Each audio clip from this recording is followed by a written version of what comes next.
Webcast. And with that, I'm going to turn the time over to Mel. Thanks, Chinda. Welcome to everyone here. And we've got another great program for you today. Let's flip to the next. This is the group of correspondents that are part of the Around the Valuation World. We have a lot of them with us today. We're going to be going through a lot of great information. In the morning, the first segment is going to be Michael Gregory, who's always a wealth of information and knowledge and resources for us, talking about the core body of knowledge and some industry headlines. And then our second segment will be Dimitri Yimga, talking about enterprise versus personal goodwill in marital dissolution, which is a really hot topic these days moving forward. And then the third segment, it's actually going to be me interviewing Eric and Alisha. Alina, unfortunately, is caught in Fiona in Puerto Rico, the hurricane, so she can't be with us, but we're sending her some good thoughts and an easy go for all our friends in Puerto Rico today. We'll talk to some up and rising stars coming in the industry and get their perspective of what they see. And then Janae is going to spend some time with our honorable judges to talk about how the valuation expert can be more persuasive on the stand, which will lead into another case law update with Michael Mulder. And then Ranjit is going to round up the whole program, talking about growing and building your brand with volunteering using a nonprofit platform called Start Small, Think Big. So with that, I'm going to open it up to Michael Gregory. And those of you that know Mike, he has been in the industry in a lot of different ways for many, many years, and more recently as a mediator, negotiator, and consultant on IRS issues, business valuations. He's a speaker on collaboration and mediation. Just incredible and prolific with the work that he's doing these days. So, Mike, welcome to the program again. We're going to need you to unmute. There we go. Have you unmuted me there, Chenda? You're Now good. you hear me? We can hear you. I can't see you.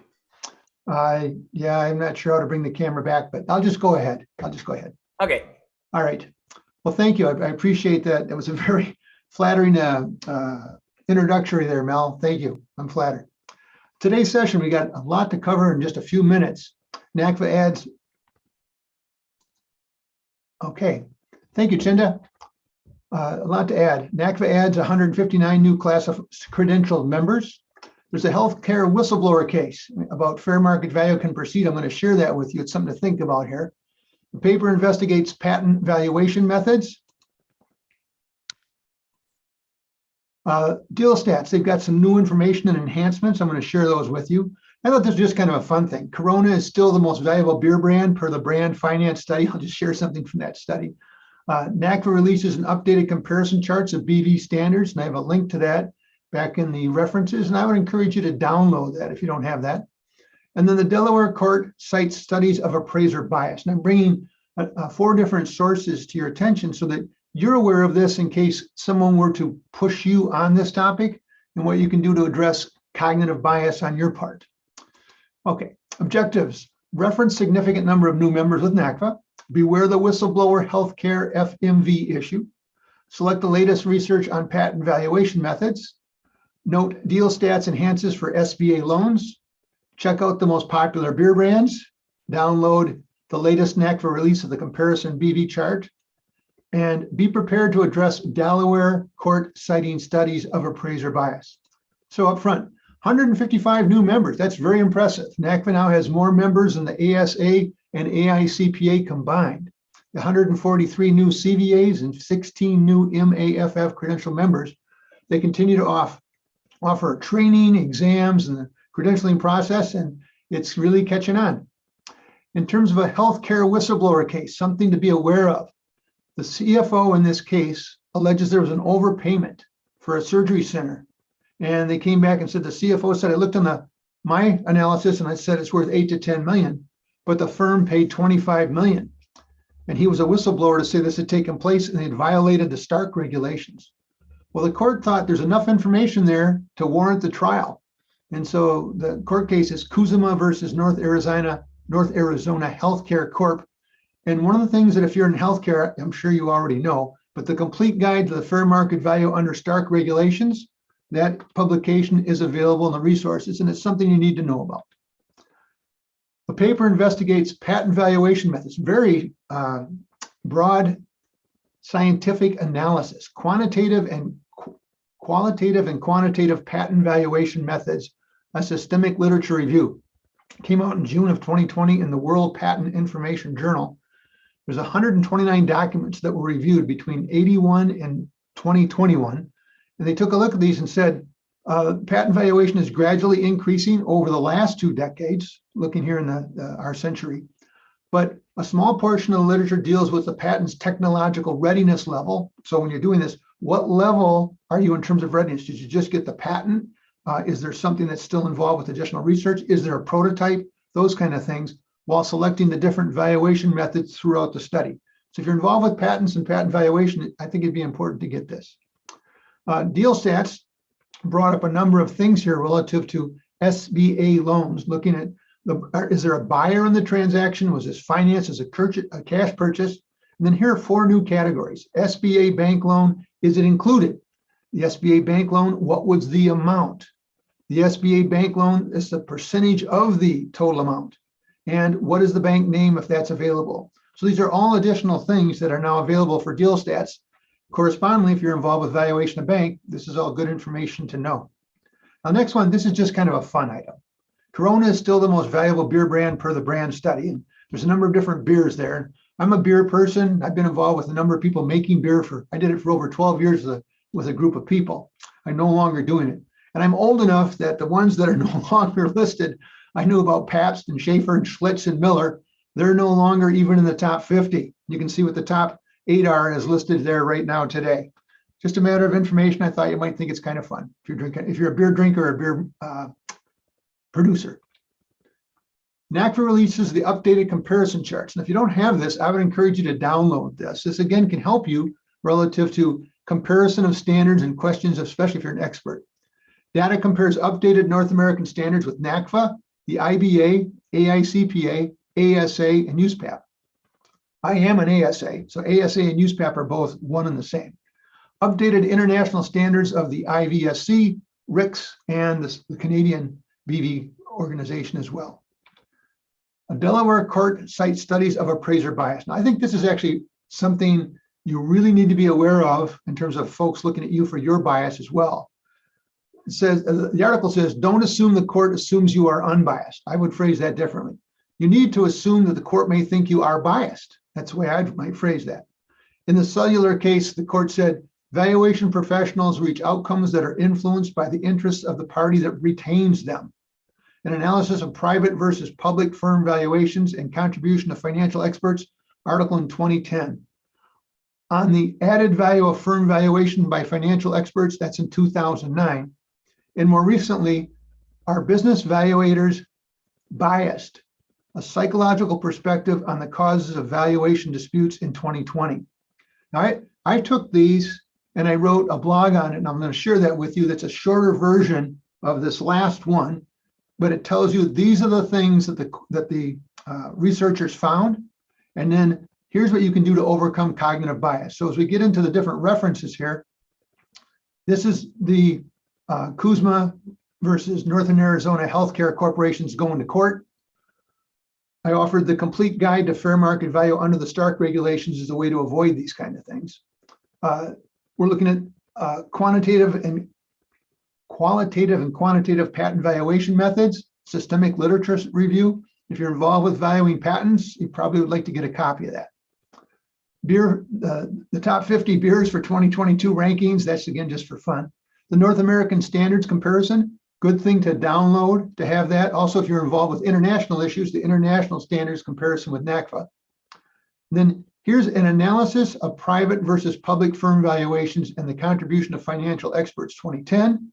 Then here's the commentary on the added value of firm valuation by financial experts, an article in 2009. Then here's this article that I recently came across. It's in May of this year. Are business valuers biased? A Psychological Perspective on the Causes of Valuation Disputes 2020. And their commentary from the experts that wrote that article is that, yes, we are overall, we're biased. So then I wrote a blog, business valuation experts are biased, and so are you. So what do you do? And I wrote in elements relative to cognitive bias. I've been working with 4 neuroscientists now for almost 10 years. And I thought I'd bring up some elements from neuroscience and what you can do to overcome cognitive bias. Realize that you have it, and then how you can address that for yourself. With that having been said, these are the sources that I look at each month. BB Wire, published weekly, from BB Resources, BB Updates, monthly, the Value Examiners, monthly, various NACFA CTI training summaries. I'll have quite a bit there next month in the Oakland session, in the October session. Valuation products and services from Jim Hitchner, IRS sources, and other sources. If you've got any questions or you want to get in contact with me, that's my phone number, that's my email. I'd be more than happy to help you with anything. And with that, I'm going to toss this back to you, Mel. Thanks, Mike. A ton of information as always. I appreciate it. I appreciate your work on this. So, and we have our first polling question out. Make sure that you answer that to make sure you get your CPE credit. And we're going to move on to the next segment. This is with the Dimitri Yimga talking about enterprise versus personal goodwill in matrimonial matters, shareholder dispute cases, and everything. And for those of you that don't know Dimitri, he's the president of TrueVim CPA. He's an entrepreneur, business valuator, CPA, does a lot of litigation support, forensic work. He's also a blogger and active on LinkedIn. So you check him out. If you're not using LinkedIn, you all ought to be. So Dimitri, welcome to the program. Good to have you here, my friend. Thanks, Mike. Thank you so much for the introduction. And I'm very humbled by it. And thank you for having me here. And thank you for everyone joining us on this session. So today we will be talking about, let me see, sorry about that, some little technical thing to sort out. We will be talking about good enterprise versus personal goodwill. This is a topic that I've been running across a lot lately. I don't know if it's, I do a lot of business valuation for dissolution, marriage, divorce, and all that purpose. And there's been a lot of cases where this was brought up and there was a lot of question and people saying, well, without me, this has no value, lots of things. So I kind of thought I should bring it up and so we can talk a little bit about this, because I think a lot of us here, especially from Alaska or other states that do consider this, will run into this or have run into this. So I know it might be a repetition for some, but I think it's good to bring it up anyway. So without further notice, let's move to the next session. So what is goodwill? Again, this is going to be a repetition because I know a lot of people know all of this. So goodwill is part of a company's value that we can't measure directly, as it's customer loyalty and reputation. There are many definitions of goodwill. The IRS defines goodwill as the value a trade or business attributable to the expectancy of continued customer patronage. This expectancy might be due to the name of or the reputation of a trade or business or any other factor. Revenue ruling 5960 further states that goodwill is based upon earning capacity, and the value of goodwill rests upon the excess of net earnings over and above fair return on the net tangible assets. Again, you can't touch goodwill, but it's one of the most valuable assets for many businesses. Commonly associated with professional service firms, goodwill can also exist among manufacturers, retailers, contractors, and other type of business. Valuing intangible assets, including goodwill, require the use of business valuation professional to get it done right, like us. Let's see next. So let's talk about the component of goodwills. Traditionally, there are two. You have business goodwills, you have personal goodwills. So business goodwills, also known as entity goodwills, this might arise from many sources, including the company's name, phone number, location, and special attributes such as special menu, item or receipts as a restaurant, at the restaurant, sorry. Personal goodwill, on the other hand, also known as professional goodwill, this is directly attributable to an individual characteristic or attributes. They include not only the owner's skills, knowledge, and reputation, but also his or her contacts and relationships.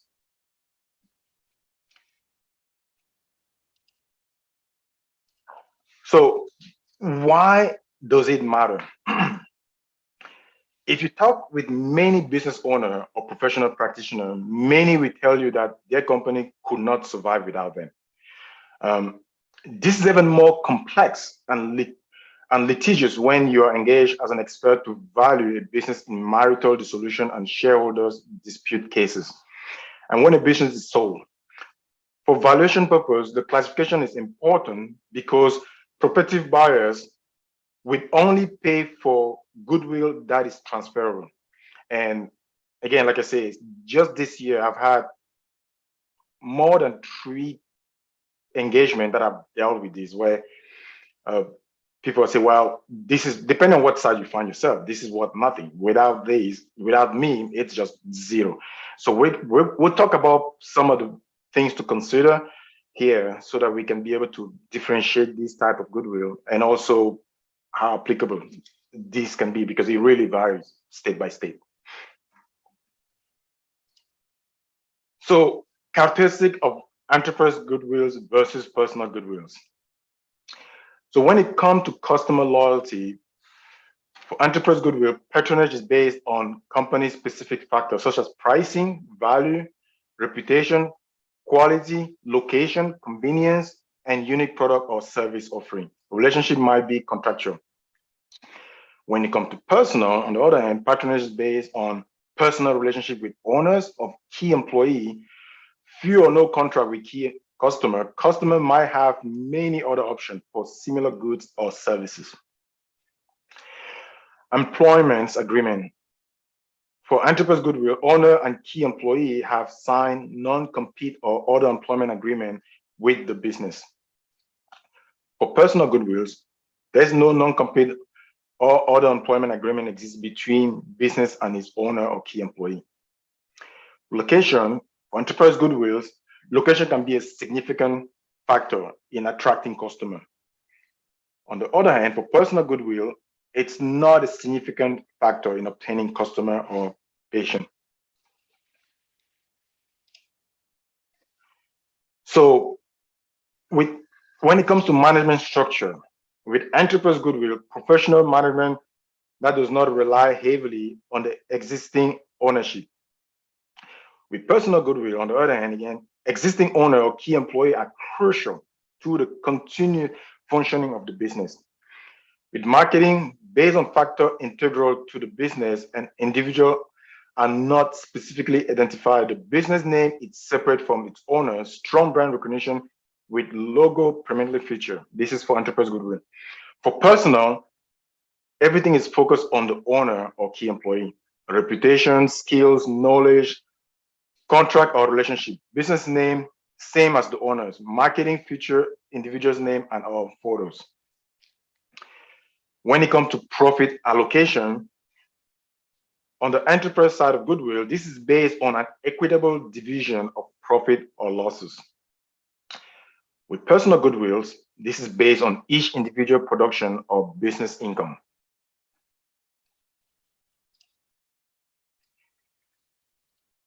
With regard to reputation and referral, on the enterprise goodwill, reputation is based on the business as a whole. Referral are the business and not specific individual.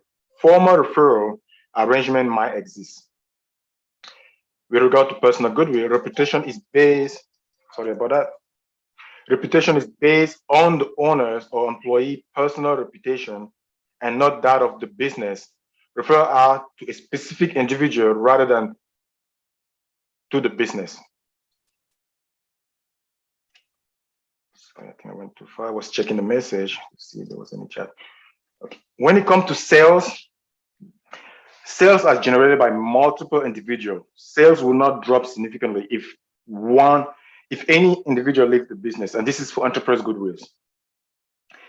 With the personal goodwill, on the other hand, it's highly, again, reliant on the effort and relationship of an individual. Revenue will drop significantly if this individual leaves the business.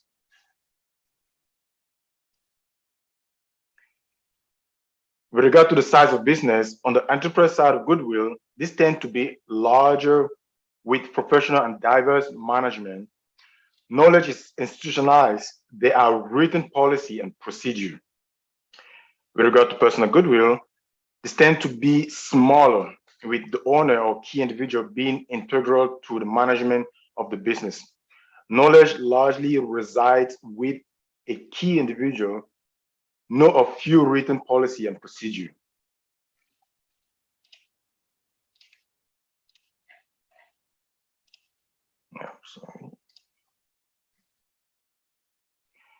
So when it comes to supplier, on the enterprise side, no significant reliance on any one supplier. No one individual handles all the transactions with any supplier. Relationship might be contractual.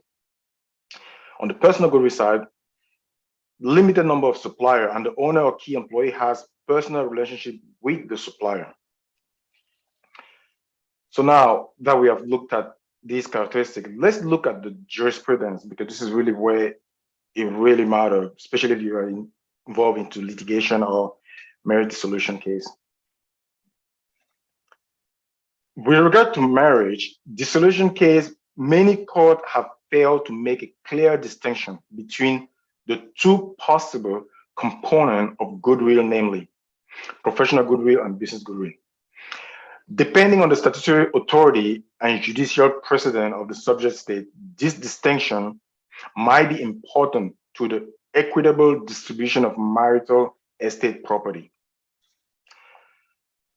The distinction between professional goodwill and business goodwill might be important to the segregation and quantification of separate and marital property. Within a family law context, goodwill is sometimes difficult to precisely define. This is because goodwill is generated by so many different factors and combination of factors that it is nearly impossible to list them all. While many family law courts acknowledge that both professional and goodwill, both goodwill and business professional, sorry about that, while goodwill and business goodwill exist in the professional practice, other courts recognize only business goodwills. Still, other courts have declined to recognize either professional goodwill or business goodwill as a marital asset.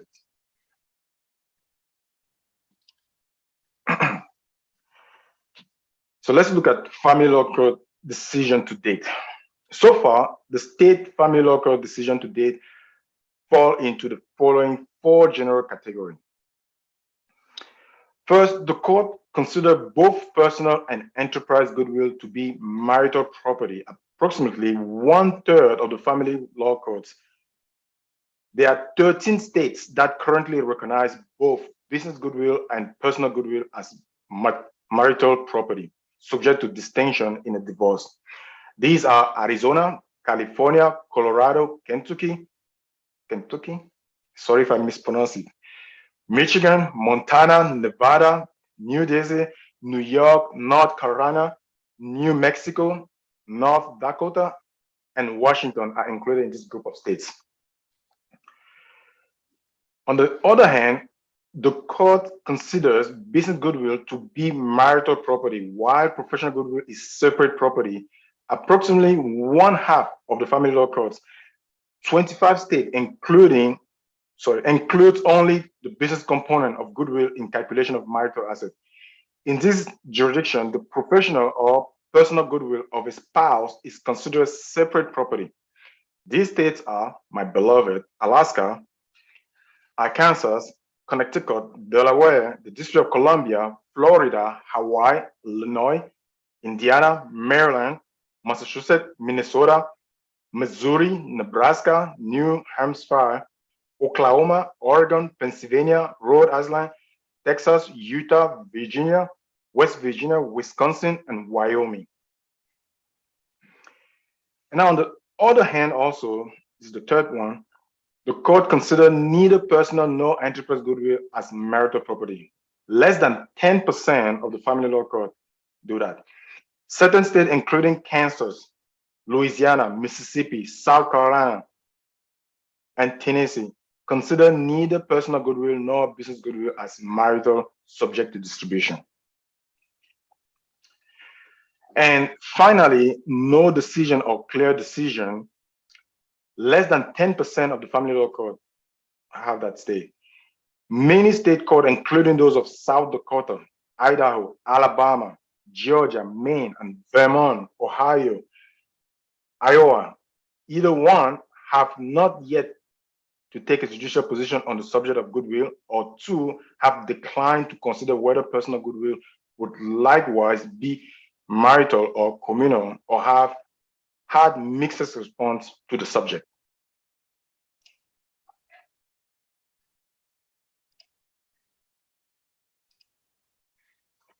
So how do you go about splitting goodwill from the company value? Dividing goodwill among its components requires professional judgment and careful consideration of the fact at hand. If personal goodwill is found to exist, there are few commonly used methods of determining the value attached to it. One is the income approach, discounted cash flow.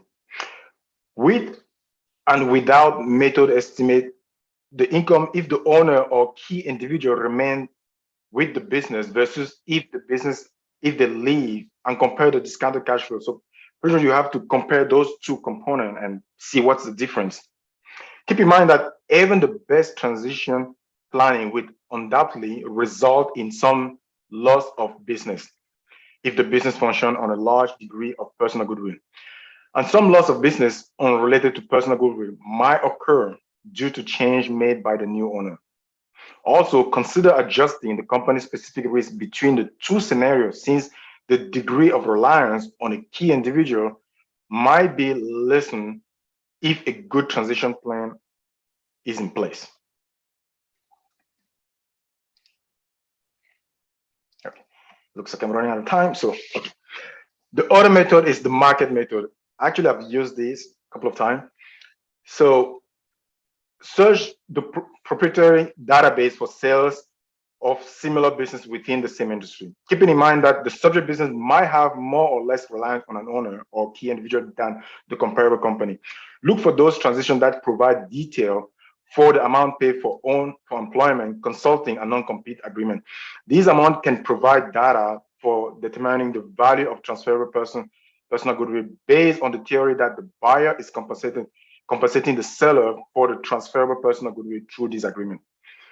Splitting goodwill might seem like splitting hairs, but it should be done in a logical way by a valuation expert who understand all of the interconnection and implication. So as a conclusion, knowing the component of goodwill is important if you are buying or selling a business, or if you are facing a litigation that involves the value of a business interest, such as a marital dissolution or shareholder dispute. If evaluation is part of a marital dissolution case, the valuator should know the standard for the state in question as to whether personal goodwill is included or excluded from marital assets. And these are some of the resources that I use also in addition to put together this presentation. There was an article from Quick distinguishing between enterprise and personal goodwill, BVR Guide to Personal versus Enterprise Goodwill 5th edition, Charting Goodwill Jurisprudence plus MAP 5th edition, Goodwill Personal or Business, and Why Does It Matter? Without further notice, because I know we're running out of time, thank you all for having me, and I hope I added some knowledge or tidbits to anyone, and thank you again. Thank you, Dimitri. Thanks for being here. Another poll question is up and everything. As we start to move to our next segment, we're actually going to do a segment switch here, honoring some of the key honorees from this year. And I'll let you take that away, Chinda.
Thanks, Chinda. And now we'll move into our next segment. This was the segment that Alina was going to do, but I'm going to do this. I want to introduce you to two rising stars. The first is, and forgive me if I mess this up, Eric Haverkamp. He is a partner at the Hancock firm, LLC, was a senior valuation analyst for 6 years prior to becoming a partner in 2021, and does a lot of stuff in the family law arena in Texas, collaborative divorce in Texas, and collaborative divorce in Houston. And then along with Eric, we have Alisha Muzik, who is the vice president of Vantage Point Advisors. They're out here in Los Angeles, on the West Coast here. And her industry experience is entertainment, media, communications, pharma, life sciences, construction, and cannabis and financial institutions. She was a manager at the Weaver firm, Valuation Services, where she valued companies primarily for gift and tax purposes, and is a member of Association of Corporate Growth, ACG, of Orange County, Pro Advisors, and Women's Business Initiative. Welcome to the both of you. It's so good to have you here. Let's make sure that I have them on screen. Can I pin them? See if I can find them. There we go. I'm going to see if I can spotlight and see if I can do that. I don't know if that'll work. I'm trying. You're all good. All right. So I'm gonna start as we start add to spotlight. There we go. Boom. All right. So we have that. So here's the thing.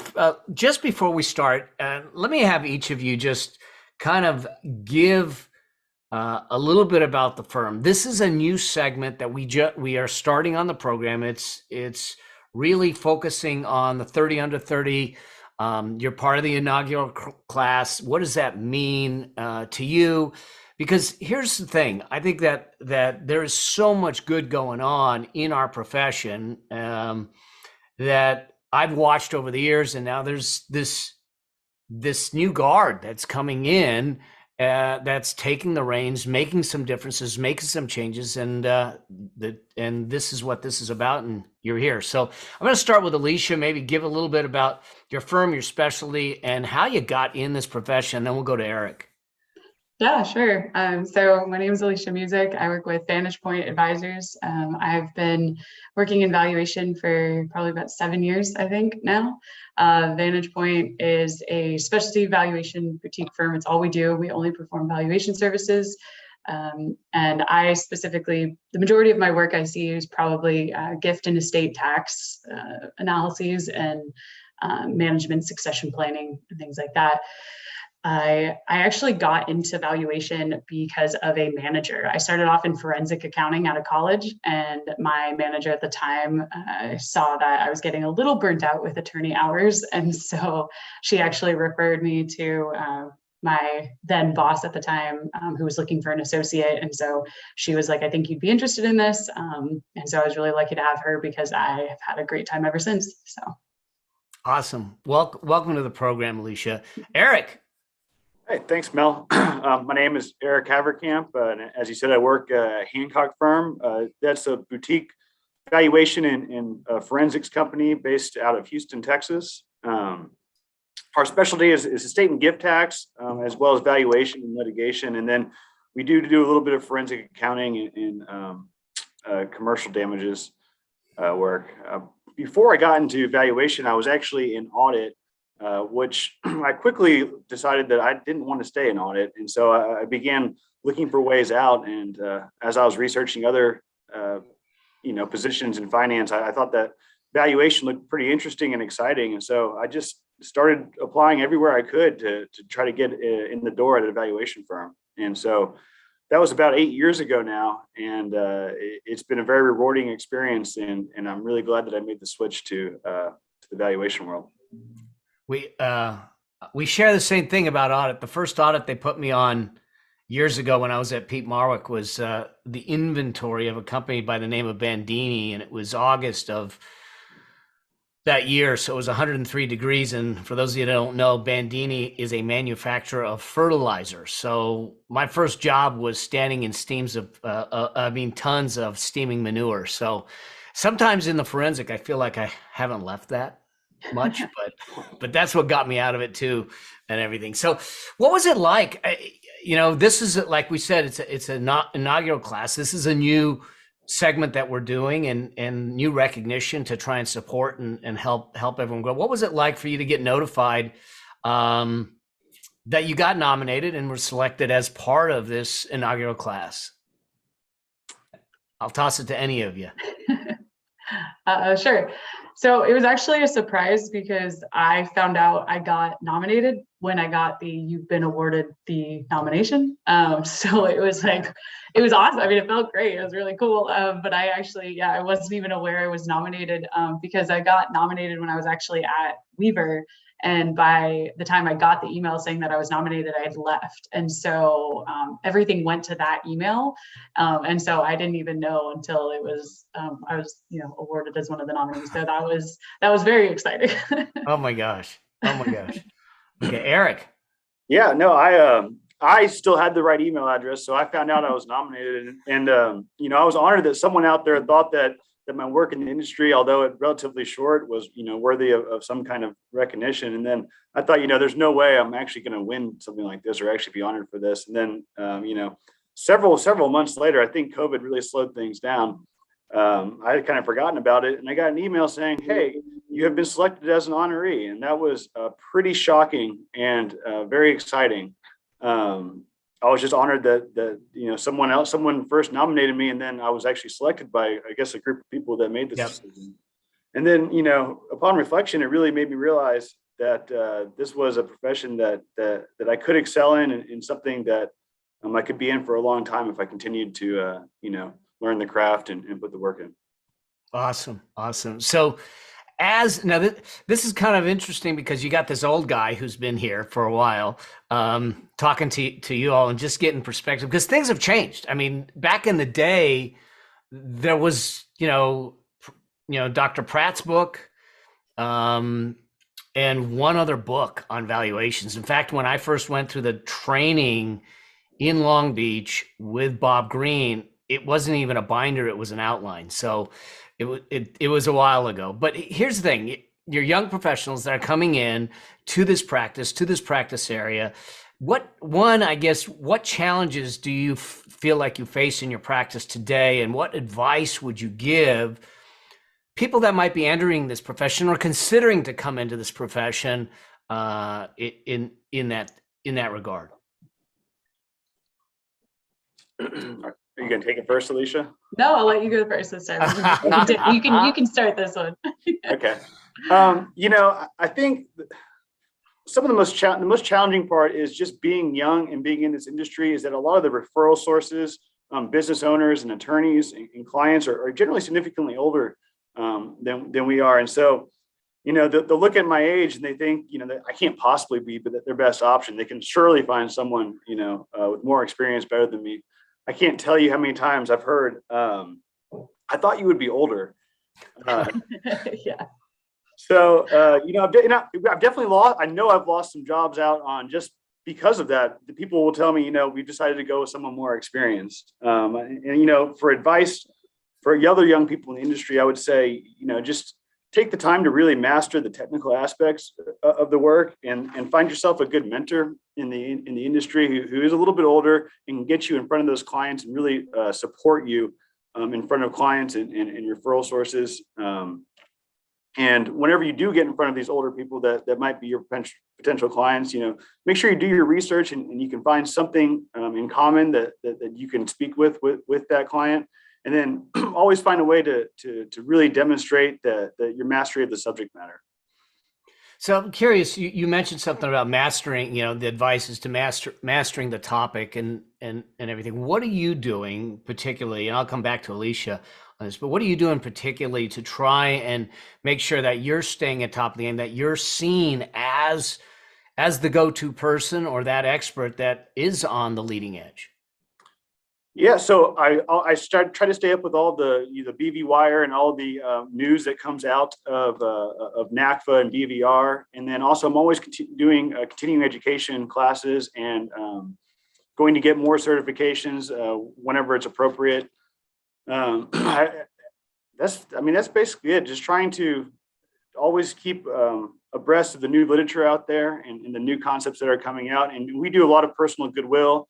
As we talked about earlier, and that's an ever evolving part of the industry, and so just looking at the new court cases and court decisions out there, and how I can incorporate that into my work.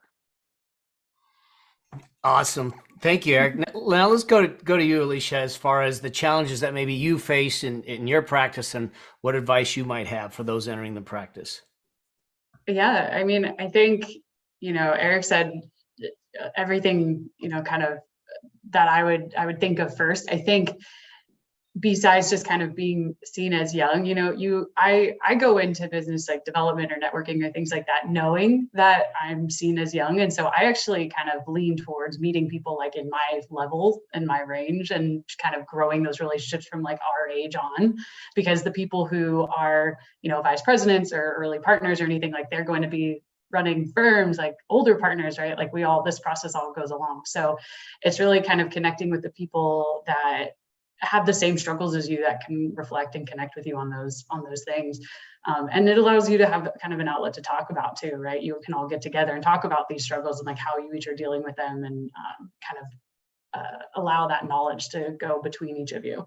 And that's really helpful. And it feels a lot less intimidating that way, I think, going forward. Something that I do is I actually leverage the people above me. So as Eric mentioned, right, like as you go into things, you want to do your research, and as you meet people, if I know I'm going into a meeting with, someone that works specifically in like biopharmaceuticals or something like that, I'm going to go to one of the directors I know that's like the primary thing they do, 409As day in and day out. out for these companies. And I'll either bring them in on the call, ask them, some kind of questions or just something like that, like really kind of leveraging the people who've come before you and who have been there. And so when you have that opportunity, it's with whether it's your mentor, just a managing director, anybody like that, if you have the support group behind you, definitely go to them. Awesome. Do you find, either one of you find, okay, this is an admission that I'm embarrassed to say, but I remember back in the day when my partners when I had partners, they originally came to me and said, hey, we should probably get a website. And I literally looked across the desk at them and said, this internet thing, it's a fad. I mean, why would we waste our money putting our brochure on the internet? But when you start to look at working in firms where maybe you do have an older generation that is working with you, do you find that there's a struggle to move in a more, I don't know, modern direction? I mean, this stuff obviously wasn't on the questions, but I'm just curious.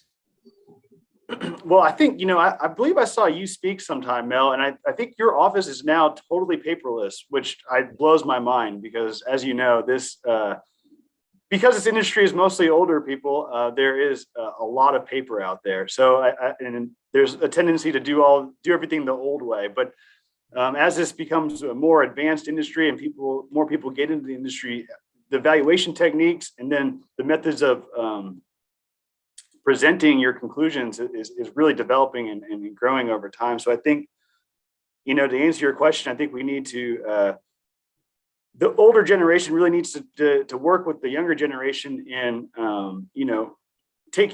incorporating new ideas and new methodologies. And then with that, the new technologies are out there to get our message across. Yeah, I mean, even we've seen it a little bit, right? We've gone from like Ibison to what are we, Kroll cost of capital now, right? Like this is completely changed, and that's just what in the 5 years that we've even been a part of this. And so it's something where I can say that I've been fairly lucky to work in firms that have always kind of looked forward, that really haven't kind of stayed like, no, this is how we do it, this is what we believe. There's maybe some partners that feel that way, but like the firm itself usually has kind of a move forward dynamic. But I think it's really just coming down to like communication and like hearing each other out, right? Like if someone who's an older generation doesn't want to do something, understand why. Like don't just be like, oh, they're old, that's annoying. Like you want to understand why, and vice versa, right? Oh, they're young, they don't get it. It's like, well, maybe it's just different, like hear each other out, be a partner. We're all on the same team. So good. Now, this may lead to the same thing, but let's just face it. There's a lot of opinions or even prejudice with the new generations, with the millennials and Generation Z, and saying, but here's the thing. I think that we need to look at this differently. What would you like for the mavericks and the established professionals in the profession to know about your work and what you expect? What are you looking for in the profession, in the industry, and in your journey? And I'll throw that at Alisha first. I think I'd want them to know that I read, Pratt Shannon books, and, I'm taking that time to really get to know, I've taken that time over my career so far to really get to know not just modeling, but the theories behind the inputs of every model, right? Like, I don't look at this job lightly. I didn't start in this because this was my passion. Like, I had to really learn about what this was, why this existed.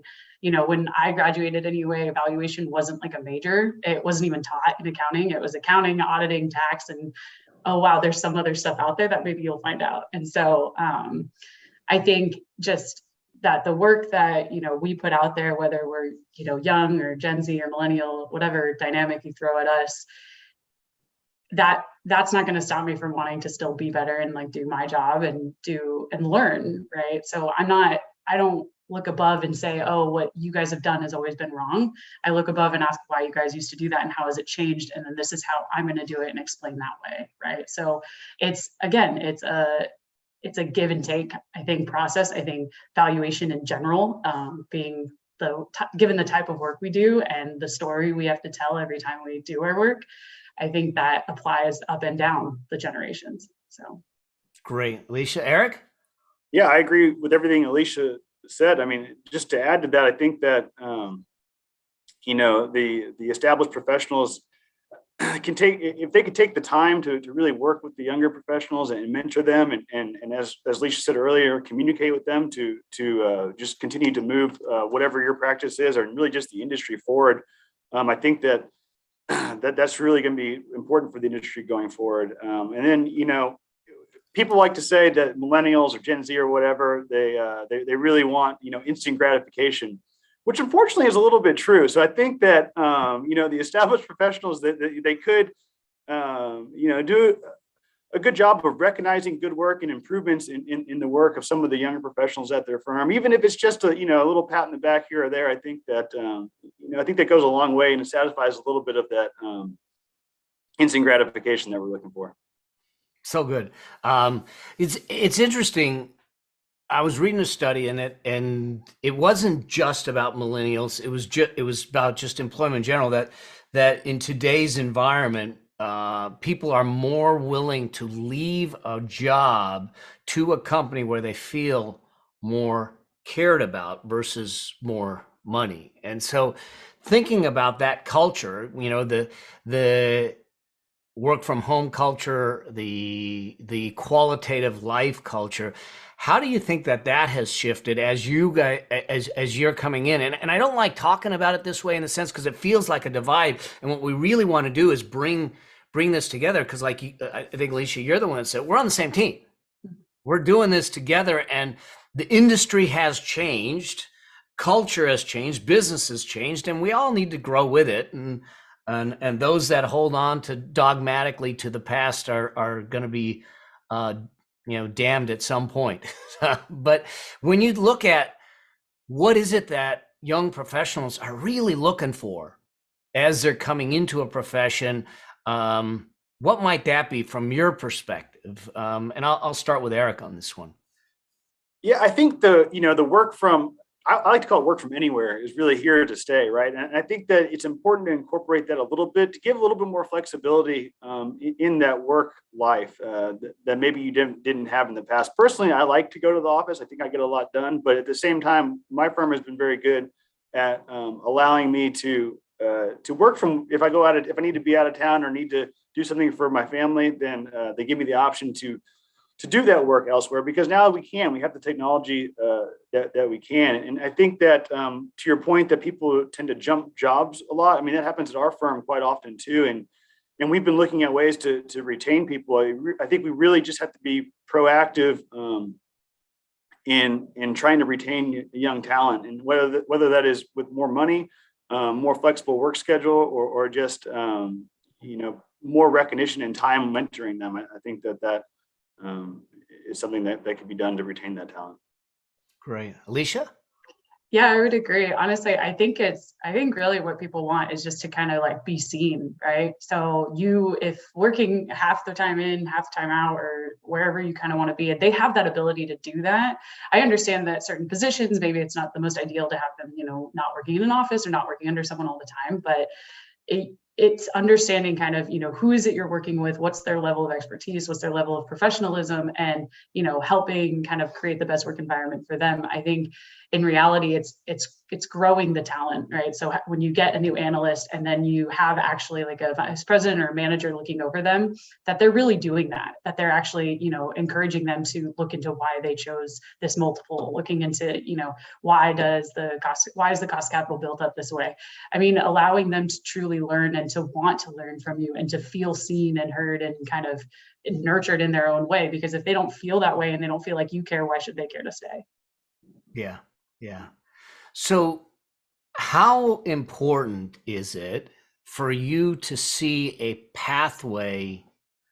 I don't want to say a pathway to partnership, but a pathway to growth as a young professional coming into this profession versus just tactically saying, well, okay, I'm going to learn some skills, but if there's no future for me, I mean, how important was that as you started to come into the firm and grow with the firm? I know, Eric, you just made partner a couple of years back, and Alisha, you're VP, so you've moved up, but how important is that to actually see that there's a path for you in the future?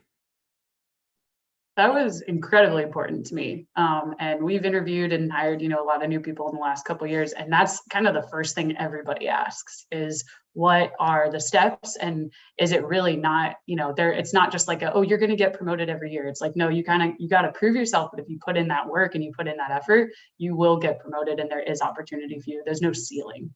And that was important for me to know. It's the reason I left from even Weaver to Vantage Point, because I knew I could grow myself better in California, knowing that's where I was going to be, because I wasn't going to move to Texas. But it's always in the back of your mind. And I think it's very prevalent in the incoming generations as well. Awesome. Thank you, Alisha. Eric? Yeah, I think that rigid structure of promotions that you might see at a Big Four or another large institution, that's really, that's just not going to work anymore. I think that people need to see the ability to excel and rise up based on on their work, and so they don't want to be pigeonholed into a certain area. They don't want to be stuck on some certain structured track to the top. They really want to be able to be recognized for their individual contributions and their individual efforts. That's it. Awesome. I think this conversation is so important for the future of our profession, the future of our firms, and the future of those young professionals coming in to continue this type of a dialogue versus some sort of separation and keeping it at bay, because it's easy to find stuff about, instant gratification and don't want to work, but it's not the norm all over the place. And I think we need to acknowledge that. So I really appreciate both of you coming on, being part of the inaugural class, being willing and open and transparent to talk about some of these things that maybe we're not talking about and we should talk about. And I hope that we'll get a chance to tap your knowledge, your experience, your thoughts more in the future, so we can all learn and grow as a profession, as a firm, and as an organization. So I appreciate as we close out, any last thoughts for young professionals trying to come in, young professionals trying to grow as we close this out? I mean, if you're interested in valuation and you've liked your experience so far, just kind of, just take advantage of who you work with, talk to people, get their story, get their experience. And if that lines up with kind of the ideal, life that you're looking for, the path that you want to take, then obviously you can kind of follow in suit. But yeah, I mean, that's what I always say is like, take advantage of the people you work with and talk. Awesome. Yeah, I would just say, you always keep looking for ways to learn and improve your craft. And if this is something that you like, really, try to immerse yourself in the industry, attend the NACFA conferences, the BVR conferences, get out there, meet people in the industry. I mean, I really enjoyed seeing you speak when I saw you, Mel, and right now I'm at a conference in Vegas for BVR. So awesome. So thank you both for being here, and hopefully we'll get you back on again soon. And thank you for what you're doing for the profession, the industry, and your firms. So I appreciate having you. Thank you. Absolutely. So what I want to just real quickly, we're gonna pop a slide up here and the poll. But for those of you that have young professionals in your firms or know of young professionals that might qualify for 30 under 30, and you want to give a voice to them, you want to bring them in so we can highlight them, we can have these conversations, we can open up conversations for firm growth, for business growth, for industry growth. The link is here. You can submit the application or the nomination here. You'll see it here. It's in the materials. It's in the slides to move those people forward. Let's recognize them and let's allow them to grow the same chance that we've all had to grow. So, and with that, we're going to move to our next segment, and I'm going to introduce Janae Castell, who is going to spend some time talking with the judges about how you can be more persuasive at trial. And so, Janae, I'm going to bring you on, and then I'll let you introduce the honorable judges that are with you today and take it from here. Great. That all sounds great. Well, I've got with me Judge Driscoll, Judge Platt, and Judge Yates. I'm hoping they can all come and show us their bright, shining faces. I'd love to, Janae, but every time I try to, it says that the host has stopped my ability to do that. So, Judges, hold on, let me just check. Should allow you to know. all right, and I'm even better looking in person than I am on a black screen. So go ahead, Janae. I'm sorry. Thank you. Okay, wonderful. Well, if you haven't joined us before for Around the Valuation World, we were really very lucky to have a judge's perspective to kind of give us an idea of various aspects of our testimony and the work that we do in the courtroom.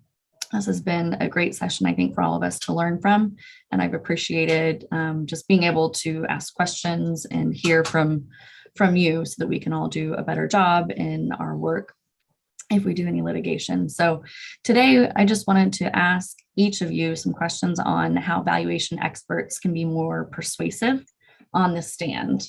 And we'll flip through your bios as you're kind of discussing your first introduction on the topic.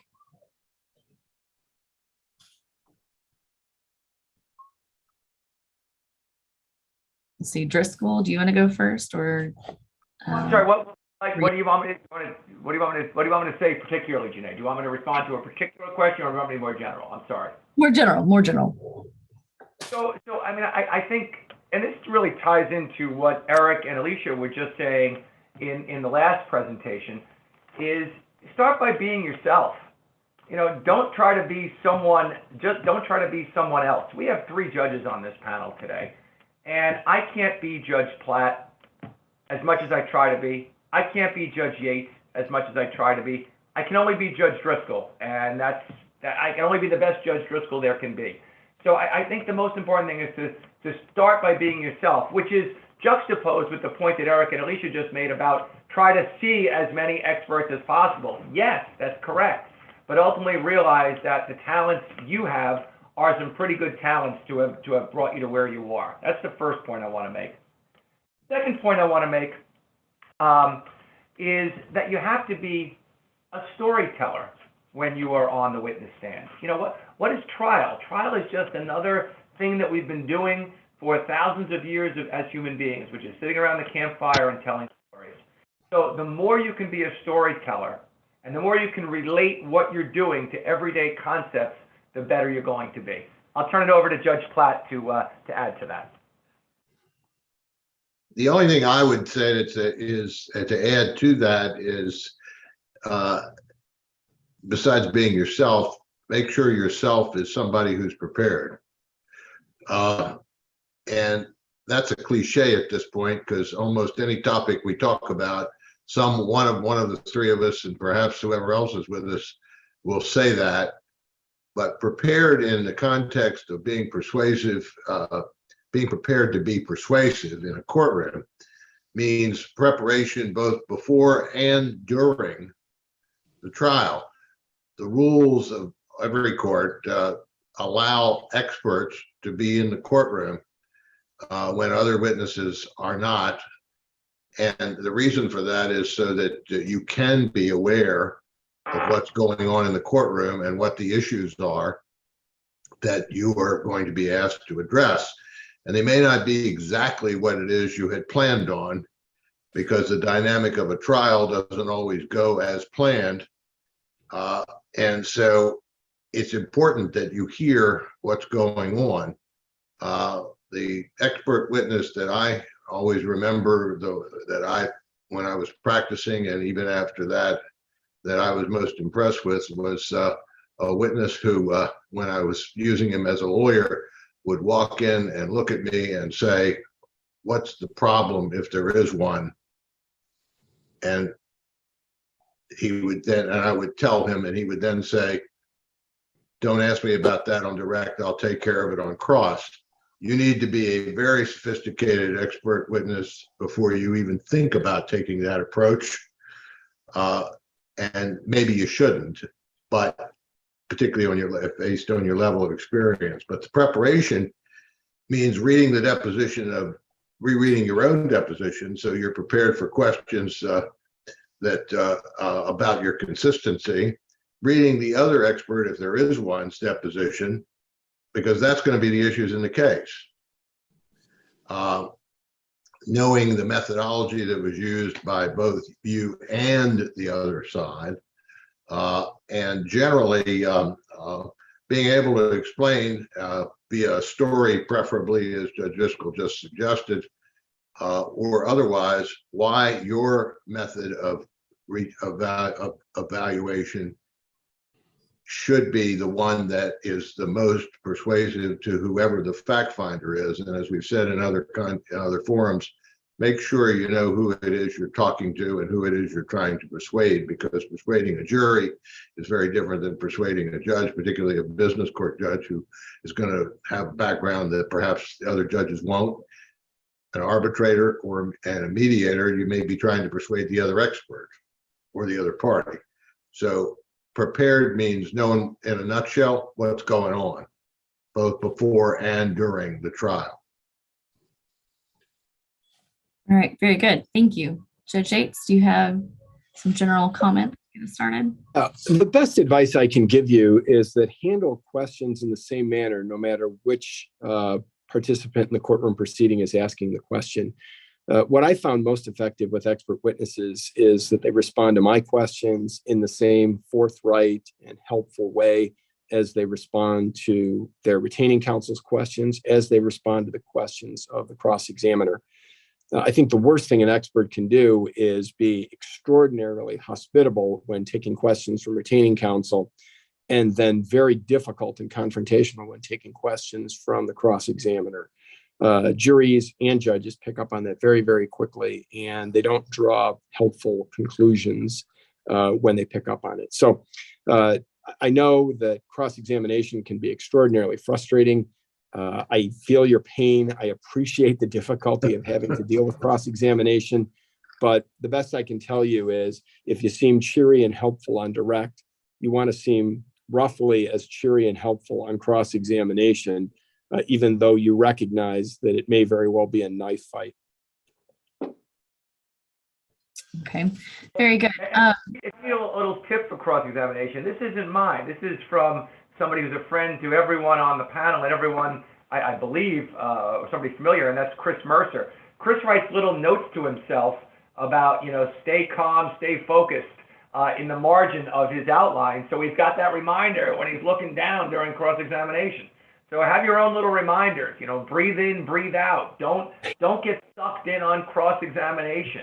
Tying it to the point that Judge Yates and Judge Platt made also, when the judge asks a question, please don't patronize the judge. I've had experts say, oh, judge, well, that question, and you can tell they're just calling me stupid in a nice way. Don't do that, especially in front of a jury, Juries love the judge because the judge is the one who tells them when they go to lunch and when they go to the restroom. So they love the judge. Don't insult the judge. And then don't insult the judge during a bench trial because the judge is making the decision. And I'm just doing my job. Okay, that's interesting. And a good point too. I think some humility. Can I also throw in to echo absolutely what Judge Driscoll said and what Judge Yates said a few seconds ago. But my favorite, I don't want to let this moment pass. Any expert witness who says, when asked a question by anybody, quote, "I'm glad you asked that question," is either stalling because they can't think of what the answer to it is, or is about to say something that they think is going to be revolutionary, and is creating an expectation that they may not be able to meet. So I'm not sure what the purpose of that kind of comment is. And it's just a pet thing of mine where it just arouses suspicion. It doesn't arouse admiration. And while we're talking on that point, the things you shouldn't say, those throwaway lines, right? I'm glad you asked that question. Right. Why are you glad? Two others. To be honest with you, that meant you weren't being honest with me all throughout, right? To be honest with you, Judge. And then my pet peeve, Oh, well, Your Honor, with all due respect. With all due respect is Latin for you don't know what you're talking about, right? So don't do it. Don't do it. Yeah, nothing respectful ever follows with all due respect. Yeah. Okay.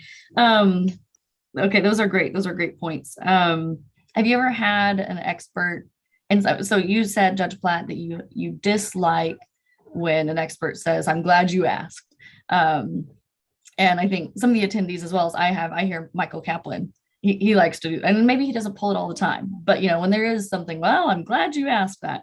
Are there other phrases maybe similar where you say, hey, that's a great question? If on cross, if an attorney asks me a good question or something that I think could really provide some insight, or maybe something where there was some confusion, I mean, I'll say, man, that's a great question, and here's going into my explanation. But is that something that I should be more careful with, or is that an okay? If it's genuine, yes. I think what Judge Platt is suggesting is when it's contrived. Yep. Oh, I'm glad you asked that question, so I can tell you how smart I am. I've been waiting for that. No, if it's a good question, that's a good question. And I know Michael Kaplan does say that's a great question. I think he says that, knowing Michael as well as I do, when it is a great question. It's not like he's laying in wait.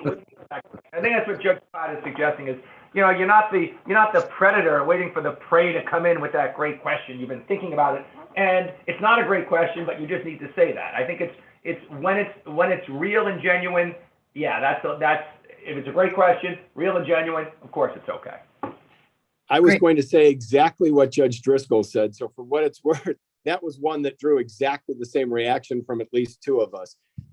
If you seem contrived, then it just falls flat. But if you truly believe it's a good question and it's clear on your face and in your tone that you thought it was a good question, that'll cause the trier of fact to perk up and say, oh, here's something that I probably really should listen to. Okay, good. Judge Yates, I think it might have been, were you talking about Chris Mercer and his notes? I was talking about it, but Judge Yates and I spent some time with him in Salt Lake City. So Judge Yates is an equal expert on Mercerisms. Okay, well, you were talking about he brings up some notes that he has in his margins. Is that something? What should valuators be cautious with if they bring anything up on the stand in your jurisdictions? Is anything that I bring with me to the stand is something that the attorney can ask for to look at? What thoughts do you have there? There's actually a rule of evidence that deals with this. It's perfectly appropriate for the lawyer to refresh the witness's recollection by asking the witness to look at anything. I always say you can refresh recollection with a piece of apple pie if it helps the witness remember. But please understand that if the witness is using something to refresh recollection, that has to be turned over to the other side for review. And so if you have awful things in your margin notes, you don't want the other side to see them. And so be careful what you bring up there. Just think it through and understand that as soon as you look down at something to refresh your memory, the other side has a right to see it. I would add to that general admonition, be careful with analogies. Because the minute you start drawing analogies, you invite the other side to comment on the analogy. And the analogy may be the most famous, most often heard is apples and oranges and that bomb and so forth. And it becomes confusing. And if it is confusing, that's not persuasive by definition. And some experts think that if we can make something sound complex, that makes me look smarter. It doesn't. Right. And anyone that thinks that either hasn't testified very often and it's developed that theory outside the courtroom, or is so narcissistic that they think it's more important to impress whoever it is they're talking to than it is to persuade them. That's a good point. That's a great point. Speaking of complicated issues, Michael Gregory was talking about cognitive bias and his his presentation earlier and the bias that we might see in expert witnesses. So given all of that research and those articles, what can expert witnesses do to overcome this perception by the judges, other than what you've said, which you've given us a lot of good tips? Be yourself, be genuine, be prepared. Is there anything else that you can add? You can work with your counsel, your hiring counsel, to make sure they ask you the right questions. You can't be persuasive if you don't get to answer the questions that would be persuasive if you got to answer them. And you should not assume, particularly with counsel that you're not well acquainted with or haven't worked with before, that they know what to ask you, or that they're aware, as we have just cautioned you to be as an expert, with what's going on in the courtroom. Especially at a certain low level of experience, some lawyers will prepare their entire case based on what they think will occur. It's almost inevitable that what they think will occur at some point won't, or something different will happen, or some witness will say something that is different. If there's two methods of valuation going on, then the unspoken question, but it not to be unspoken, it ought to be asked. Why is the method you have just explained that you've used better and more fair than the one that the other expert testified to? Well, you can't know the answer to that unless you heard the other side, or at least read their deposition. And you can't answer the question if it doesn't get asked. And if the script, if your hiring counsel has a piece of paper and is sitting there waiting, has a list of questions, and as soon as he or she asks those questions, they're done with you, then that's not the way to deal with what's going on in the courtroom, which is probably not what they planned on. Right. I would add to that before you take the stand, you need to figure out where you can give ground and where you have to draw a line in the sand, because I always find it valuable if an expert's willing to give ground on some points, but in giving ground, you don't want to give away anything that you need to hang on to. So if there are areas where you can give a little room, it, at least in my impression, goes over very, very well. And then once you lock in and say, you can't move me on this, I get it. Okay. Very good. I think that's very helpful. Back to the storytelling a little bit, which along with that is don't lecture. Especially I can recall telling some academicians at the various law schools and business schools when we were setting up programs that they cannot teach these judges, whoever was in their class, in the way that they teach law students or business students, because if they do, what they'll see is a newspaper stuck in their face and or a walkout. Okay. Because the storytelling is the way to get it done. And if that can't be done in its entirety, under no circumstances come on like you're standing at a podium lecturing a bunch of kids.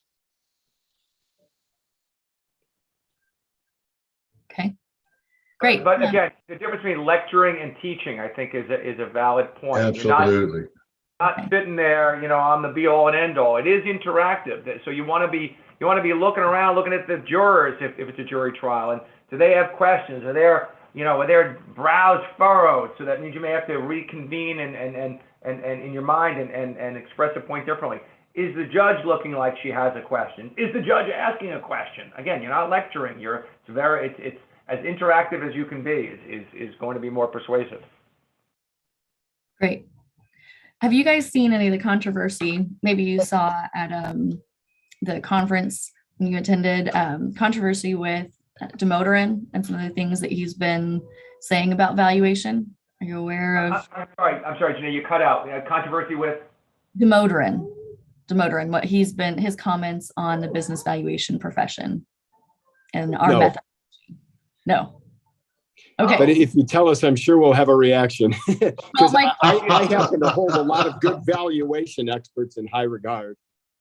My question actually was going to be if that would impact your evaluation of experts that you might see in a courtroom. He was attacking a lot of our build-up methods, the sources that we use, a lot of the things that are commonplace and relied upon by expert witnesses valuing very small companies.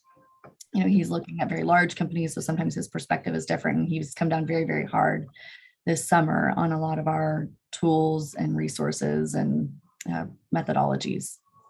It could be that those attacks would be correct in the context of proper cross-examination. I don't think, and it's certainly not appropriate for a judge to come in with a preconceived notion. The judge is there and is tabula rasa, again, with the sum total of all of her experiences before she got to that trial, but nevertheless has an open mind with respect to questions on cross-examination about methodology or the appropriateness of a given methodology for a small company or a big company. So I guess what I'm suggesting, Janae, is that the studies you're describing is really grist for the cross-examination mill than it is something that we come into the courtroom thinking about.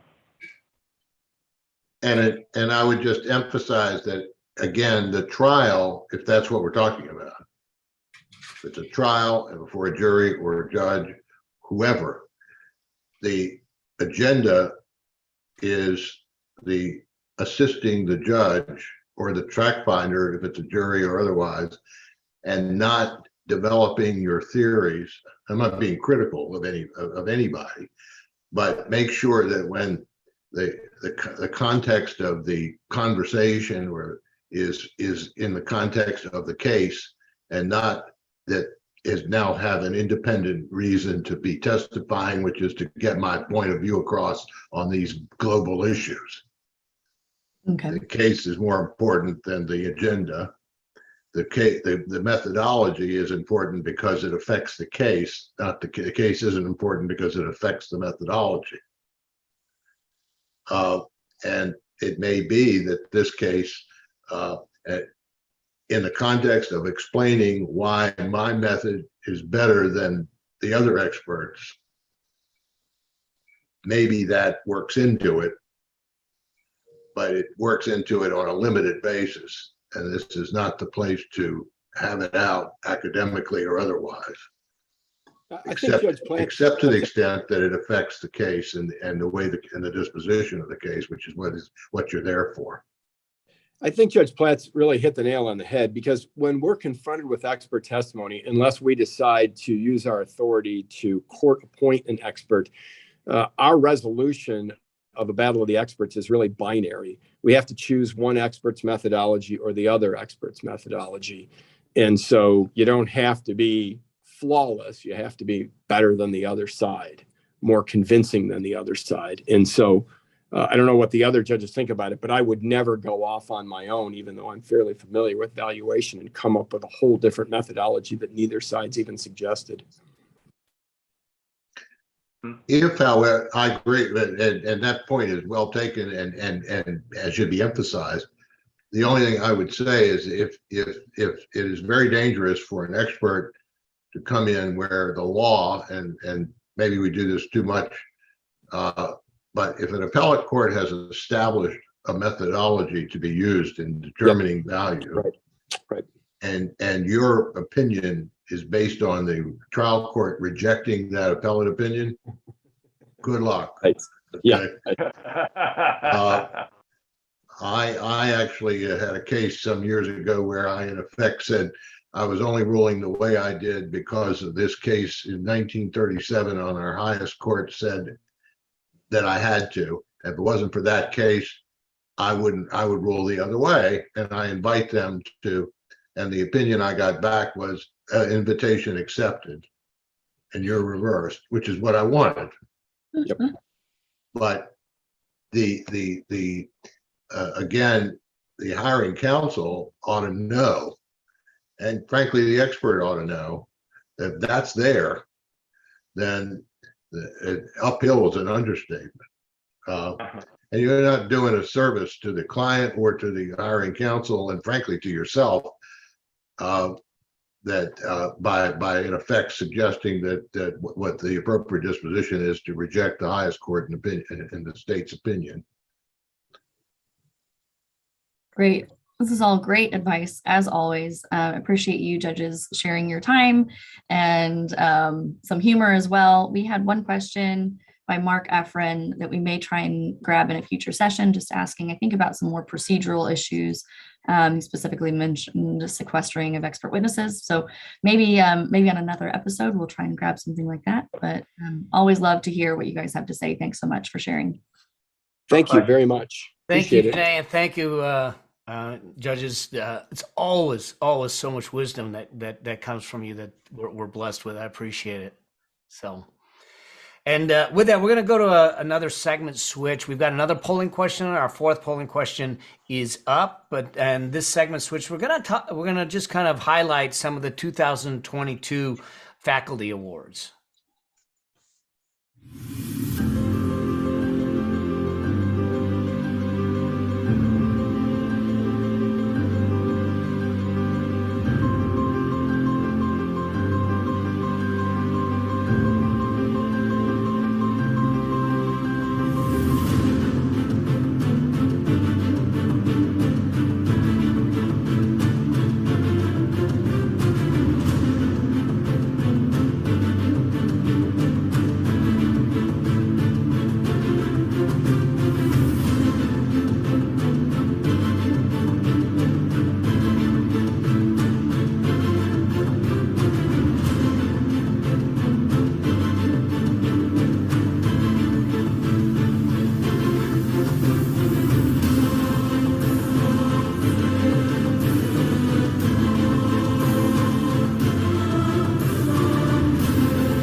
Awesome.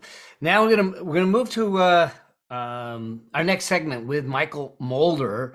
He's gonna be highlighting some case law findings and some things that we can take away from that. Michael, welcome back. Michael is a CPA. He's a JD. He's a CVA and MAFF, and is the founder of AILA. Is it an acronym for something, Michael? It is. It's AILA Limited, and it's an acronym for at the intersection of law and accounting, because that's pretty much what we all do.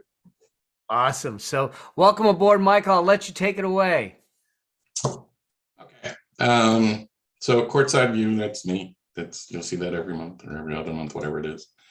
Got a case today to talk about that. For those of you who are not just sort of pure valuation people and get into the Southern District, boy, I should read these things before I send them out. I was in a rush this month. So this case, if you do any fraud investigation work, or you are familiar with the fraud triangle, you should really read this case, because it picks up on every element of it. So tell you about the case that from perspective of evaluation and damages issues, the key issues that come out of this case have to do with how much a manager of a business can do despite only being a minority owner. And you'll see what happens with that in a minute. It also gets into the issue of fair value. And one of the things that was particularly an issue in this case was the fact that the events transpired sort of smack in the middle of pandemic time.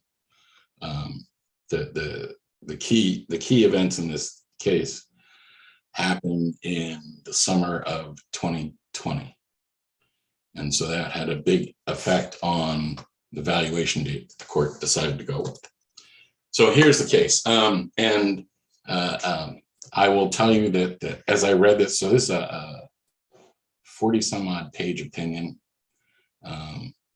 If it is not already in the key value database, case law database, I've submitted it. And so it just may be a timing issue before it gets posted to the database. But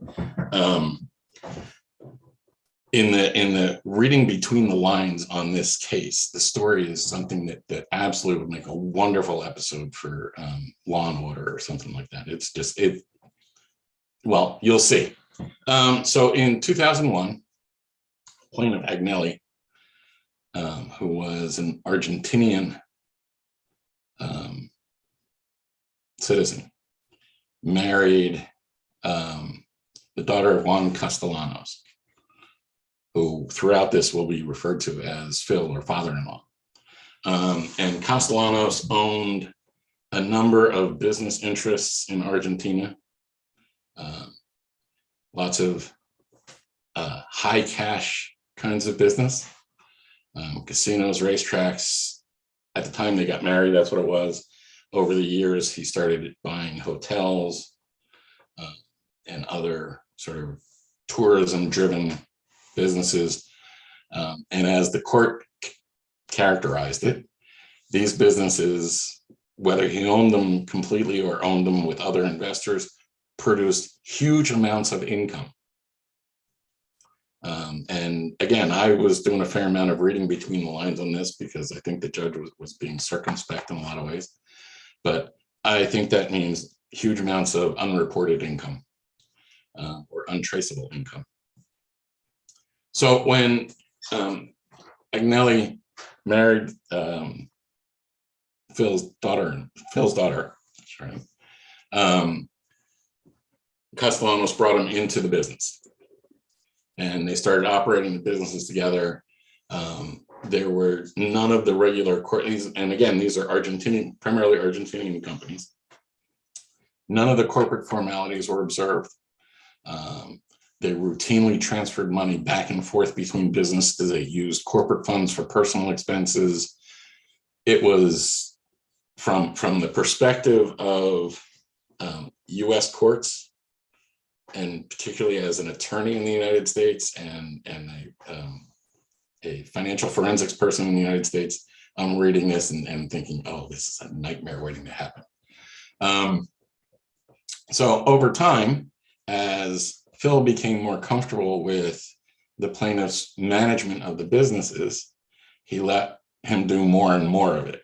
And again, over time, over the aughts, I guess they're called these days, he basically transferred most of the business activities and management over to plaintiff.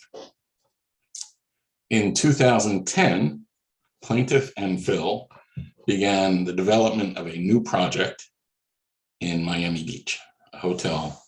And I don't know from the opinion whether or not they bought an existing place and renovated it or they built it from scratch. I just don't know. But so they set this thing up. It's called the Lennox Miami Corporation that owned the property. And that is the defendant in this particular case. And the ownership of the Lennox was 75% owned by Castellanos, the father, 12.5 or 25% to the plaintiff and his spouse. Each one had 12.5%. And plaintiff did a great job. He apparently built a fantastic hotel. It was going gangbusters, busy all the time, making tons of money. And as like I said, this is like straight out of a script from Law and Order. So within a couple of years after of getting started with it, he and the plaintiff and his wife and children moved to Miami so that he could more directly oversee the property and potentially develop other properties for the family business. And in 2017, plaintiff had an affair with his administrative assistant. Now, part of the problem is, I don't know when the affair started, but in 2017, his wife found out about it. So she kicks him out of the house. And all of a sudden, what was, according to the court, relatively minor use of corporate funds for personal expenses just ballooned. So from 2014 to 2016, on average, he was spending about $41,000 on personal expenses. In 2017, that jumped to $111,000. He moved out of the house, if I recall correctly, later in the year. Excuse me. In 2018, that jumped to almost 1.4 million. 2019, it came back to $730,000. And then in the first half of 2020, because like I said, the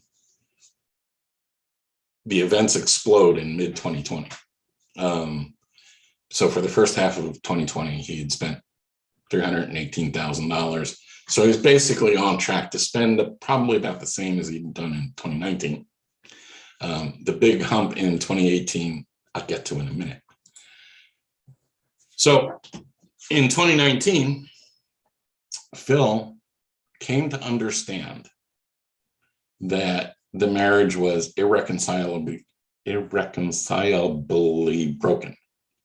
And he commenced an investigation of what plaintiff had been doing.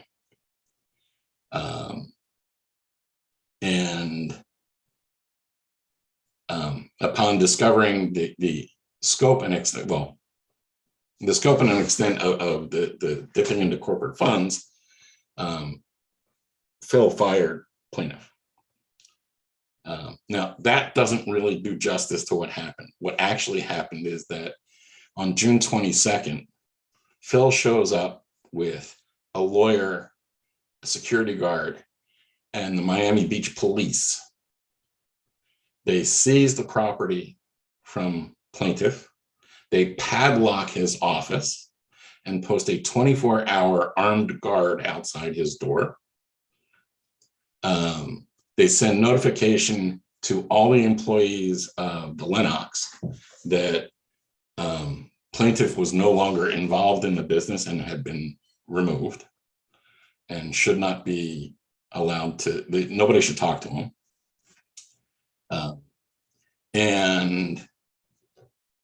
They're going to move forward with that. So that particular termination in June of 2020 was apparently in violation of the terms of the contract.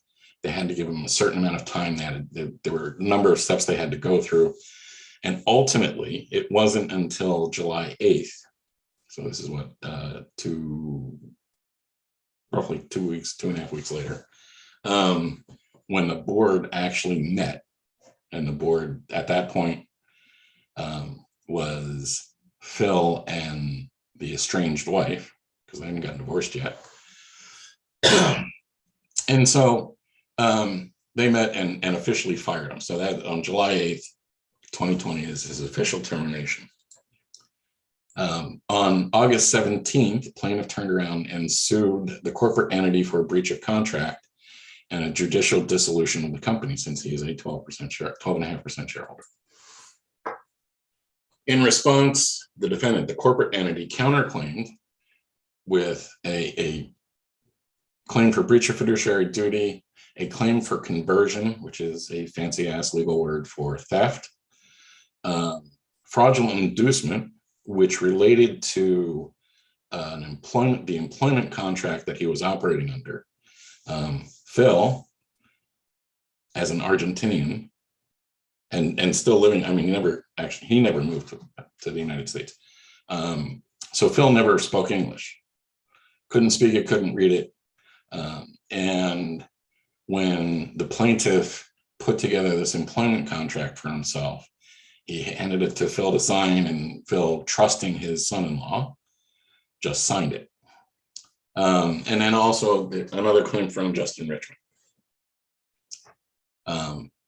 Ultimately, the conversion claim was dropped. And so what remained, so this judicial opinion is actually the result of the bench trial. So it is a full analysis of all of the evidence presented. The first probably 10 or 15 pages summarize everything, and then the judge turns around and goes through every witness's testimony and identifies the things that are credible and the things that were meaningful and all. But really, if you want to get the flavor of this opinion, you got to read the first 15 pages. So in response to the dissolution claim, the defendant exercised a statutory right to buy out the minority shareholder. I don't know if this is universal across all states, but I've been seeing an awful lot of opinions from all over the country where this is a part of the statutory scheme, and it makes a lot of sense. You know, you have businesses and there's no way to get out of it, and so you file for judicial dissolution, and that becomes a nightmare. And so the most rational way to handle that is for the courts to have a mechanism to allow the not dissenting, because it's dissenter's rights or something specific, but the unhappy shareholder, to give them a means to get out while not disrupting the business. I already mentioned there was a bench trial.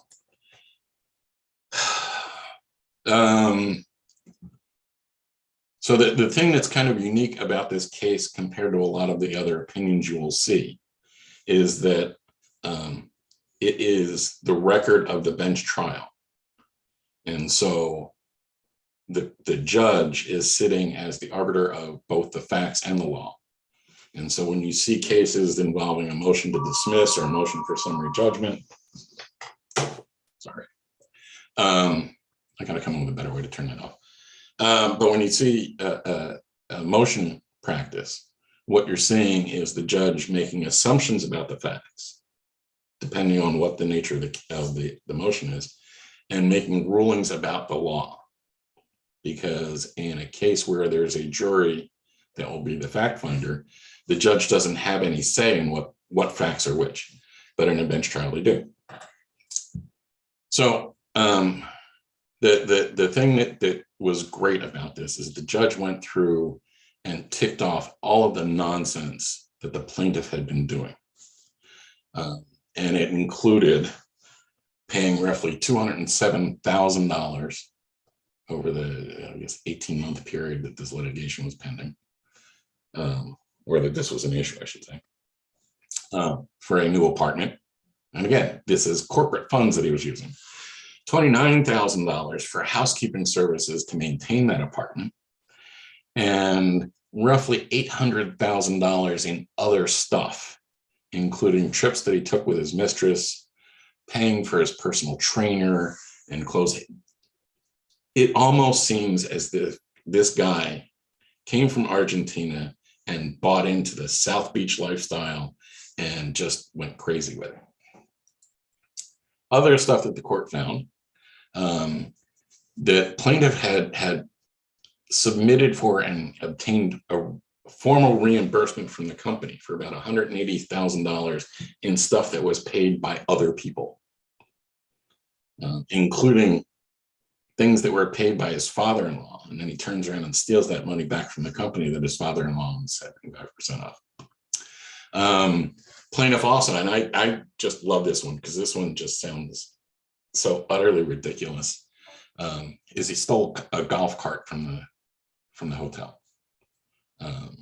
And he also stole a painting. The painting, he insisted that it was his painting, but according to the judge, the evidence showed that the corporation paid for it, and it had been hanging in the lobby from the time the hotel opened.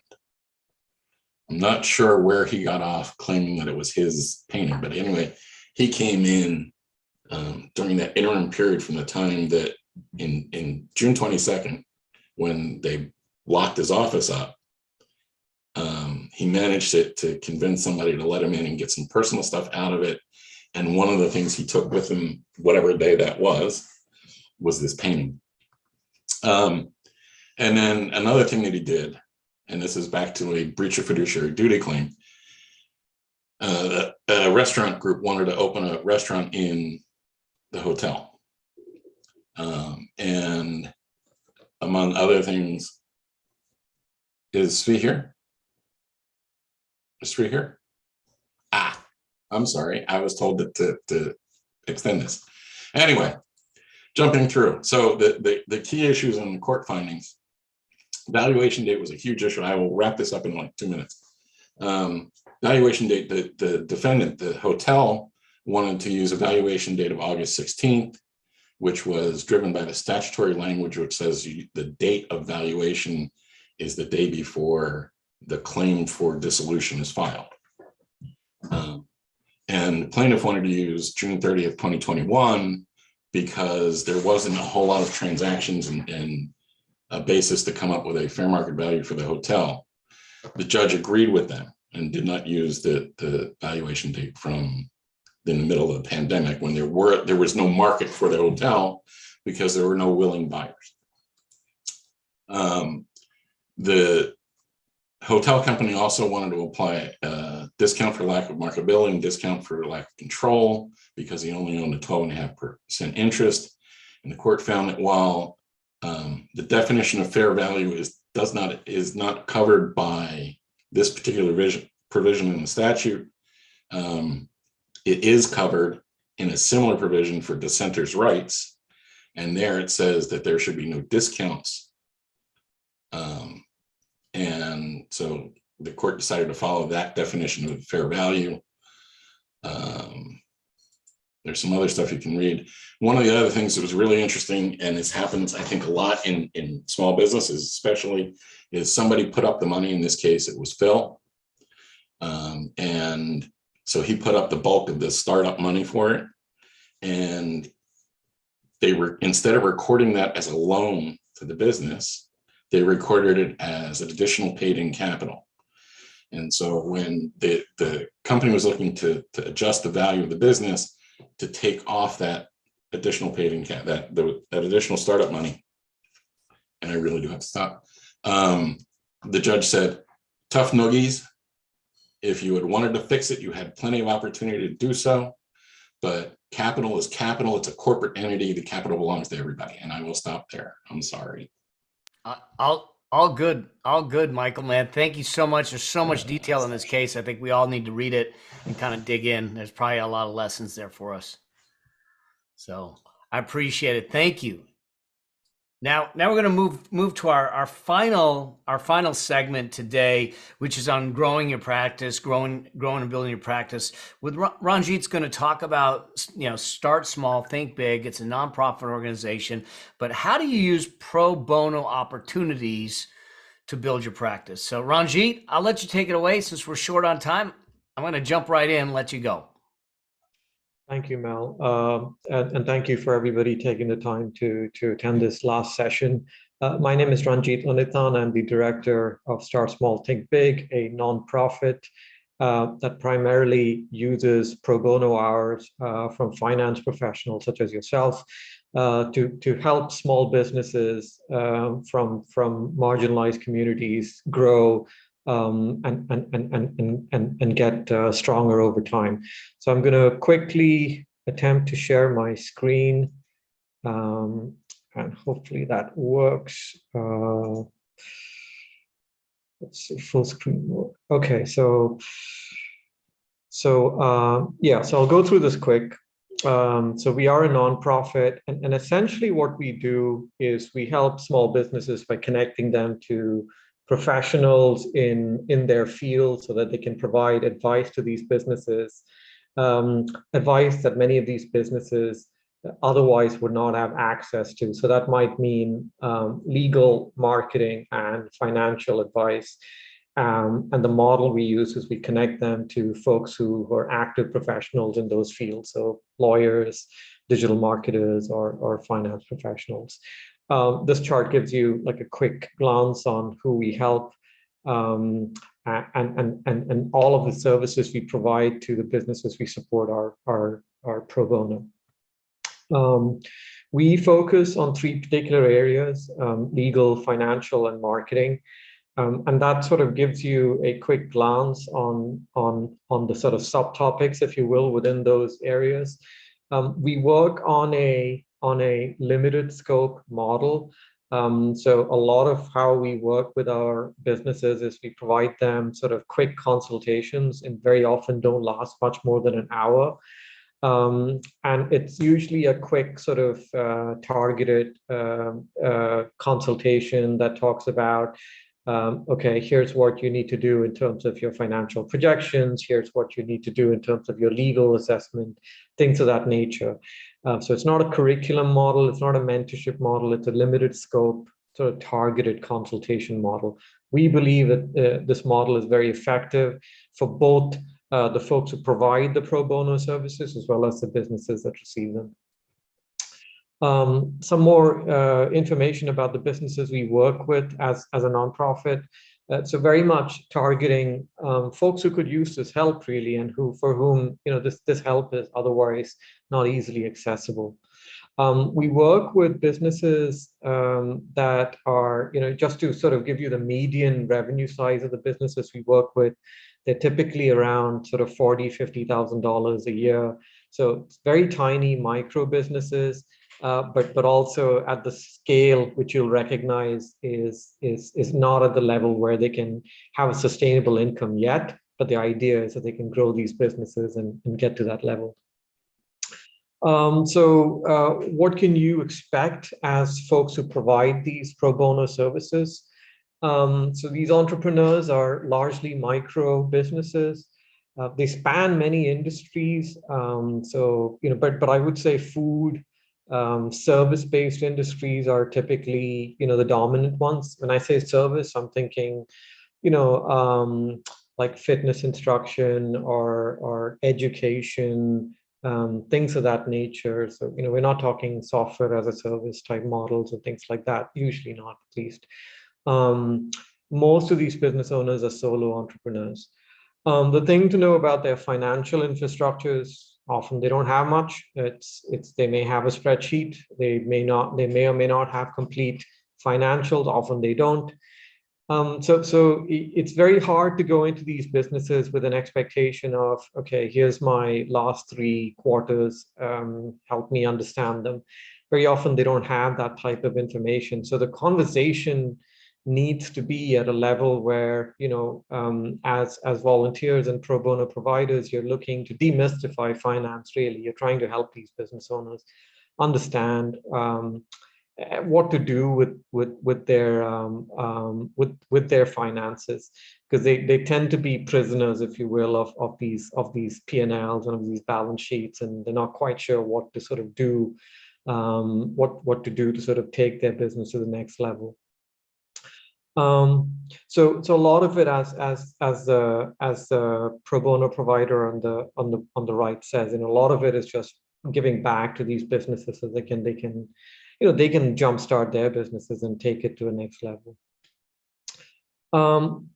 These are some topics. Just wanted to sort of get very specific about the topics that you might help businesses with. All of these are typically 1-hour type consultations. So there might be a business who wants to know what are the unit costs of my business, so that they can understand if they're pricing their products or services right.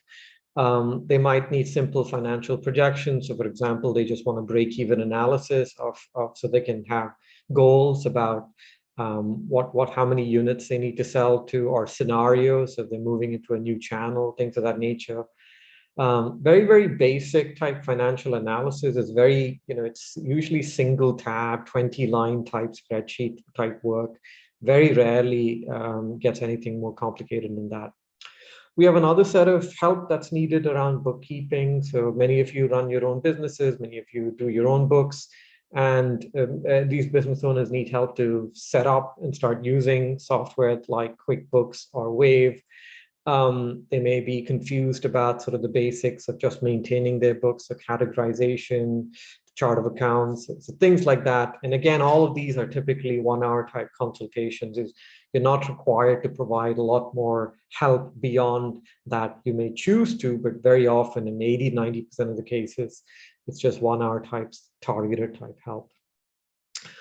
Just to give you some examples of the type of businesses, again, just illustrating, like a jewelry owner in this particular example needs help with pricing. This is what they tell us when we meet them. They're like, okay, we ask them questions about where you could use help with, and then they're like, okay, this is a single thing of most importance to me. and we relay that to you ahead of you meeting these business owners. So just to summarize, you don't need a ton of experience. If you have like junior folks who work in your businesses who could build some experience in terms of financial analysis or bookkeeping, do send them our way. We could definitely use their help. But all we need is just what I would call basic starter type experience with finance, just a comfort with using finance and explaining it to business owners who may not understand it. We provide some templates, and you can click through some of these models to see what they are, but they're very, very simple. On the bookkeeping side, we prefer if you have some experience with using QuickBooks or Wave, but we do provide some limited training there as well. But the crucial thing is just some willingness to meet the business owner where they're at and explain and educate along the way. We help occasionally with scheduling. You can also work in schedules that suit you. So we offer a lot of flexibility in the way you can provide these pro bono hours. And if you're interested, please reach out to us. There's also a volunteer application on our website, so you can sort of look around and around our website and see what suits most. We've had quite a few professionals from NACVA volunteer their hours, and it's been tremendously productive, especially for us, for our small businesses, but I'm hoping also for the professionals who volunteer their time. I'll stop there, and again, thank you to NACVA for giving us this forum and platform. Thank you, Ranjit. It's so good to hear this. And I think it's an interesting opportunity to allow people to learn how to present, how to run a meeting, how to do a lot of different things. So thank you for that. And I appreciate everyone sticking around. That concludes this segment of the Around the Valuation World. Our next program is October 17th, 2022. So I look forward to seeing you there. We already have a full agenda for that session. We'll see you on October 17th, 2022. The last polling question is up, so make sure before you log off that you answer that last polling question, and we'll take it from there. So I appreciate you all. You have an incredible day and incredible rest of the month. We'll see you in October.